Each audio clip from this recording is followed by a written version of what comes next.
নমস্কার বন্ধুরা, welcome back to my channel. বাচ্চাদের খাবার রেসিপির আরও একটি নতুন পর্বে সবাইকে স্বাগতম জানাচ্ছি। আজকে আপনাদের সঙ্গে শেয়ার করব অ্যাপেল ব্যানানা রাইস। খাবারটি কিন্তু অসাধারণ। যে সকল বাচ্চারা ফল খেতে চায় না, ভাত খেতে চায় না, তাদের জন্য এই রেসিপিটি কিন্তু খুবই কার্যকরী। আর কলাতে রয়েছে potassium, sodium, protein, vitamin বি12, vitamin বি6, vitamin A O vitamin C. তেমনি আপেলেও কিন্তু রয়েছে potassium, vitamin C, vitamin A, minerals সহ অ্যান্টিঅক্সিডেন্ট, যা একটি বাড়ন্ত বয়সী বাচ্চার ওজন বৃদ্ধিতে, মেধা বিকাশে ও সঠিক পুষ্টি দিতে খুবই কার্যকরী ভূমিকা পালন করে। তাহলে আর কথা না বলে চলে যাই রেসিপিতে। আপনারা ভিডিওটি না টেনে শেষ পর্যন্ত দেখুন। এখানে আমি নিয়েছি একটি আপেল, একটি কলা এবং কিছুটা পোলাওয়ের চাল। এবার আমি চালটাকে খুব সুন্দর করে ধুয়ে নেব। আপনারা চাইলে পোলাওয়ের চালের পরিবর্তে রেগুলার ভাতের চালও ব্যবহার করতে পারেন। পোলাওয়ের চাল দিয়ে একটা সুন্দর ফ্লেভার বের হয়, তাই কিন্তু আমি এখানে পোলাওয়ের চাল ব্যবহার করেছি। কারণ বাচ্চাদের খাবার যতটা পুষ্টিকর হতে হবে ততটাই মুখরোচক হতে হবে। আর এখানে আমি একটি আপেল, সম্পূর্ণ আপেলটা আমি ব্যবহার করিনি, আমি একটি আপেলের অর্ধেকটা নিয়েছি। আর এই আপেলের অর্ধেকটা আমি সুন্দর করে আপেলটাকে ছুলে এখানে ছুরি দিয়ে ছোটো ছোটো স্লাইস আকারে করে নিলাম। যেহেতু আমি এটাকে সেদ্ধ করব, তাই আমি একটু ছোটো আকারেই স্লাইস করে নিলাম, তাহলে এটা আমার খুব তাড়াতাড়ি সেদ্ধ হয়ে যাবে।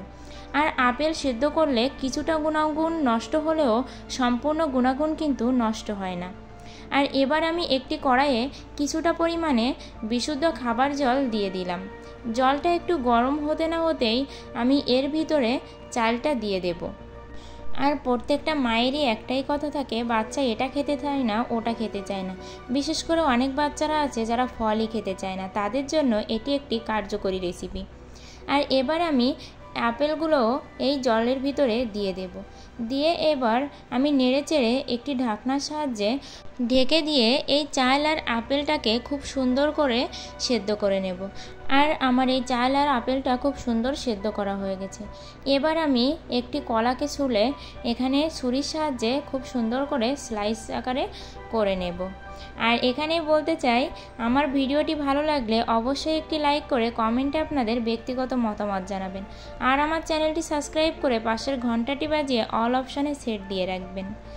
আর এবার আমি ব্লেন্ডারে সেদ্ধ করা ভাত আর আপেলটাকে দিয়ে দেব।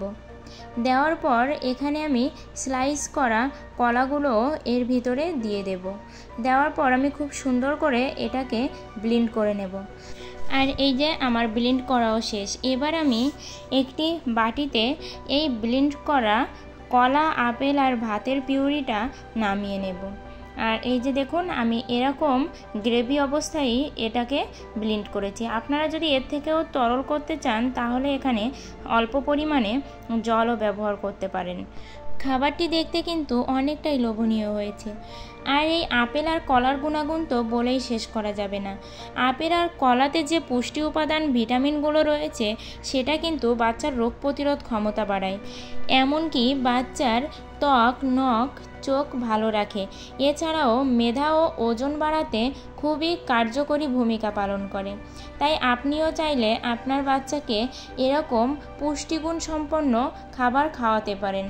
আর ভিডিওটি শেষ করার আগে বলতে চাই, আমার ভিডিওটি আপনাদের যদি ভালো লেগে থাকে অবশ্যই লাইক, কমেন্ট করবেন। সবাই ভালো থাকবেন, সুস্থ থাকবেন।